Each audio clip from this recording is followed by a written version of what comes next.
Hello children, एक बहुत ही महत्वपूर्ण क्वेश्चन है आपका डायपोल मोमेंट से रिलेटेड है। इसमें देखिए मैंने जो पहला नंबर, दूसरा और तीसरा भी बनाया है। पहला में सिस है, दूसरा में ट्रांस और तीसरा में भी ट्रांस है। इसे हमको चेक करना है भाई, इसका डायपोल मोमेंट कितना होगा, क्या जीरो होगा या जीरो के बराबर नहीं होगा। तो ये कि CH3 है, ये अपने इलेक्ट्रॉन को इधर की तरफ भेजेंगे, इसका डायपोल मोमेंट इधर की तरफ होगा।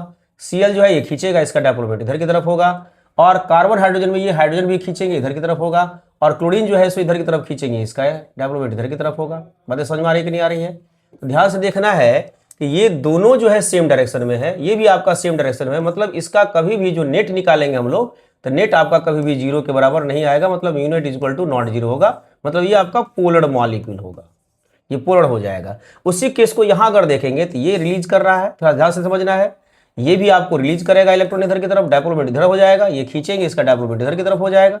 ये खींचेंगे, इसका डायपोल मोमेंट इधर की तरफ हो जाएगा। अब देखिए ये और ये एक दूसरे को कैंसिल कर रहे हैं, कैंसिल कर रहे हैं कि नहीं कर रहे हैं?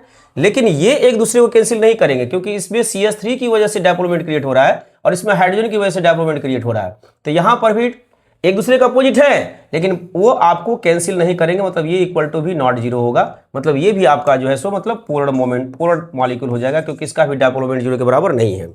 अब देखिए इसमें ये आपको इधर रिलीज कर रहा है, ये इसको इधर रिलीज करेंगे, एक दूसरे को कैंसिल करेंगे। क्लियर है ना? इसकी बॉन्ड पोलरिटी इधर है, इसकी इधर है।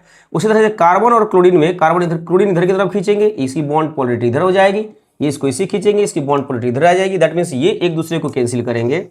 उसी तरह से ये भी एक दूसरे को कैंसिल करेंगे और इनका जो नेट डायपोल मोमेंट होगा ये आपके जीरो के बराबर हो जाएंगे। मतलब ये आपका नॉन पोलर मॉलिक्यूल होगा। क्लियर होगी बात है? तो इस तरह से आपने देखा कि सिस और ट्रांस में कैसे पोलर और नॉन पोलर मॉलिक्यूल को डिसाइड किया जाता है। Thank you.